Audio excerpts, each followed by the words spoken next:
Banking law notes bye देसी LLB. अब जो टॉपिक करेंगे हम वो है लेटर ऑफ क्रेडिट। ठीक है, page number 35। Letter of credit या इसे एलओसी भी कह सकते हैं। ये कैसा लेटर है? ये लेटर फ्रॉम बैंक और फाइनेंशियल इंस्टीट्यूशन, या तो इसे कोई बैंक इशू कर सकता है या कोई फाइनेंशियल इंस्टीट्यूट हो वो इशू कर सकता है। इसका काम काम क्या होता है?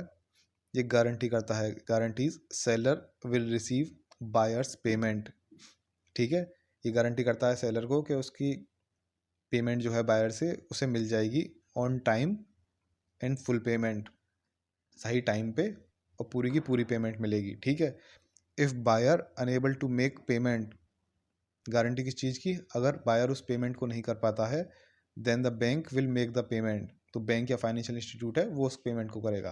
तो एक तरह की गारंटी देता है सेलर को कि बायर की उसको पेमेंट ऑन टाइम मिलेगी और फुल पेमेंट मिलेगी, और अगर किसी वजह से बायर पेमेंट नहीं कर पाता है तो बैंक या फाइनेंशियल इंस्टीट्यूट जिसने ये letter of credit LOC issue किया है तो वो उस पेमेंट को करेगा बायर की जगह। इसकी ज़रूरत क्यों पड़ी? नीड। ठीक है, ऐसा होता है एलओसी जो है लेटर ऑफ क्रेडिट ज़्यादातर इंटरनेशनल डीलिंग्स में यूज़ होती है, एक देश से दूसरे देश के बीच में व्यापार वगैरह उसमें होती है।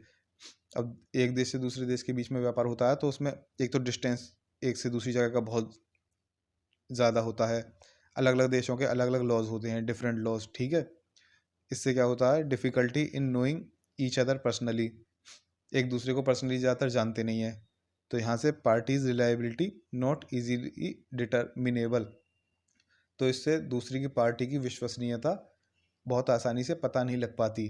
ठीक है, दूसरी पार्टी पे विश्वास किया जाए या ना किया जाए। अब सेलर को यह विश्वास हो कि बायर पेमेंट करेगा नहीं करेगा, इस चीज़ का विश्वास उसे हो नहीं पाएगा डिस्टेंस की वजह से, अलग अलग लॉज की वजह से, एक दूसरे को पर्सनली नहीं जानते इस वजह से। तो इस चीज़ की वो गारंटी करता है लेटर ऑफ क्रेडिट। ये इसकी इस वजह से नीड आई है इंटरनेशनल डीलिंग्स में ज़्यादातर। अब बैंक जो होगा इसको एलओसी को इशू करने के लिए क्या कहते हैं, एक फ़ीस लेगा जो टोटल अमाउंट ऑफ एलओसी जो होगी उसकी कुछ परसेंटेज होगी। मान लो $1000 की एलओसी लेटर ऑफ क्रेडिट उसने इशू किया है, तो मान लो 2% उसमें से उसने फ़ीस ली तो $20 उसने अपनी फ़ीस ले ली। ठीक है, और अगर $1000 की अगर उसने letter of credit LOC issue की है तो उसके लिए कोलेट्रल कुछ चीज़ गिरवी भी रखता है वो, या तो जो बायर है उसका कैश बैंक के पास होगा। ठीक है, या फिर उसने कुछ उसकी सिक्योरिटीज़ प्लेस की होंगी, गिरवी रखी होंगी अपने पास सिक्योरिटीज़। ठीक है, ऐसे ही बिना किसी सिक्योरिटी के ऐसे वो इशू नहीं करता, उसके पास पहले ही इतनी वैल्यू की सिक्योरिटी होती हैं, ऊपर से अपनी फ़ीस अलग लेता है बैंक। ठीक है, कितनी तरह की एलओसी होती हैं? Types of LOC. एक हुई कमर्शियल एलओसी। कमर्शियल एलओसी में क्या है, बायर को पेमेंट करने की जरूरत नहीं है। जब बैंक ने इशू कर दिया है LOC letter of credit, bank ही सीधा पेमेंट कर देगा सेलर को। Bank makes payment to beneficiary. ठीक है, stand by LOC. Stand by LOC होती है बैंक पेमेंट करता है बेनिफिशियरी को only when the holder can not, जब बायर वगैरह या होल्डर जो है अगर वो पेमेंट नहीं करता है तभी पेमेंट करेगा।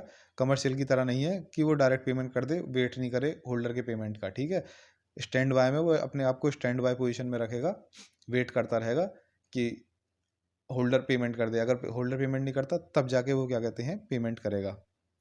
रिवॉल्विंग एलओसी, ये क्या होता है? Allows customer to make any number of draws within certain limit during specific time period. अब ये है रिवॉल्विंग एलओसी में कि क्लाइंट जो होगा, कस्टमर जो होगा, वो बार बार उसे एलओसी के लिए अप्लाई नहीं करना पड़ेगा। एक स्पेसिफिक टाइम के बीच में, मान लो 1 साल के अंदर वो मान लो $10,000 तक की एलओसी ड्रॉ कर सकता है, तो वो कभी 1000 की कर रहा है, कभी 2000 की कर रहा है, ऐसे कर करके वो इस टाइम में कितनी भी एलओसी निकाल सकता है सर्टेन लिमिट तक, $10,000 तक, और स्पेसिफिक टाइम पीरियड के अंदर 1 ईयर के अंदर। ठीक है, उसे बार बार अप्लाई करना नहीं पड़ेगा कि बार बार नई नई एलओसी के लिए अप्लाई करना पड़े। उसके बाद आ जाती है ट्रेवलर्स एलओसी। ट्रेवलर्स एलओसी कहाँ काम आती है?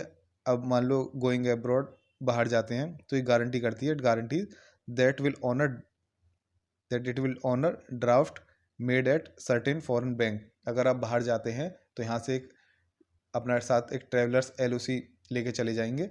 अब वहाँ पर फॉरेन कंट्री में आपको अगर पैसे की ज़रूरत पड़ती है तो अगर ट्रेवलर्स एलओसी यहाँ का जो बैंक बताएगा कि किस वहाँ के किस बैंक में आपको ये शो करनी है, तो वहाँ के उस स्पेसिफिक बैंक में जाके शो करेंगे तो वो बैंक आपको पेमेंट कर देगा।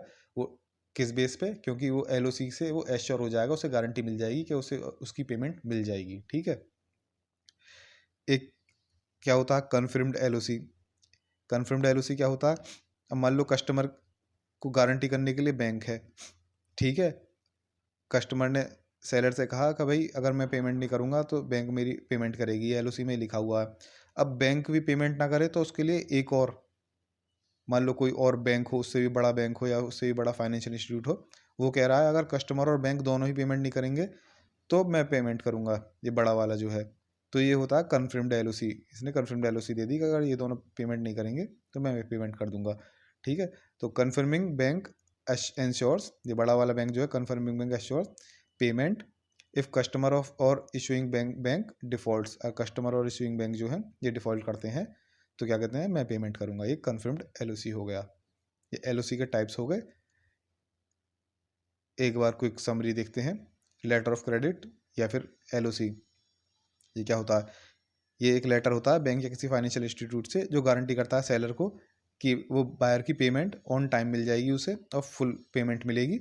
अगर बायर किसी वजह से पेमेंट नहीं करता है तो बैंक पेमेंट करेगा, bank will make the payment. इसकी नीड क्यों जरूरत हुई? ये ज़्यादातर इंटरनेशनल डीलिंग्स में काम आता है। इंटरनेशनल एक देश से दूसरे देश के बीच में डीलिंग्स और व्यापार वगैरह जो होते हैं वो इसलिए, क्योंकि एक देश से दूसरे देश के बीच में डिस्टेंस बहुत ज़्यादा तो होता है, दोनों के लॉज डिफरेंट डिफरेंट होते हैं, एक दूसरे को जानने में, पर्सनली जानने में डिफिकल्टी होती है। इसलिए पार्टीज़ की रिलायबिलिटी, पार्टी की विश्वसनीयता जो होती है, उन पर ट्रस्ट किया जा सकता नहीं है, ये बहुत आसानी से नहीं पता लगाया जा सकता। इसलिए एलओसी काम करता है गारंटी देने का कि हाँ, अगर हम जानते भी नहीं है तो एलओसी की कम से कम गारंटी तो है कि अगर कोई डिफ़ॉल्ट करता है तो हमें पेमेंट मिल जाएगी। बैंक इसके लिए फ़ीस लेता है, वो टोटल एलओसी की कुछ अमाउंट जो होगी, क्या कहते हैं, उसकी परसेंटेज जो होगी उसकी फ़ीस लेगा। और ये इशू करता है कि कोलेट्रल, कोई उसके पास कोई चीज़ गिरवी होनी चाहिए, कस्टमर का कैश वगैरह गिरवी हो सकता है या फिर उसकी कोई सिक्योरिटी की गिरवी रख सकता है वो। टाइप्स ऑफ एलओसी में देखा था कमर्शियल एलओसी, इसमें जो है बैंक कोई वेट नहीं करेगा कि बायर या उसका कस्टमर जो है वो सेलर को पेमेंट कर रहा है या नहीं कर रहा है, वो डायरेक्ट अपना पेमेंट कर देगा बेनिफिशियरी को। ठीक है।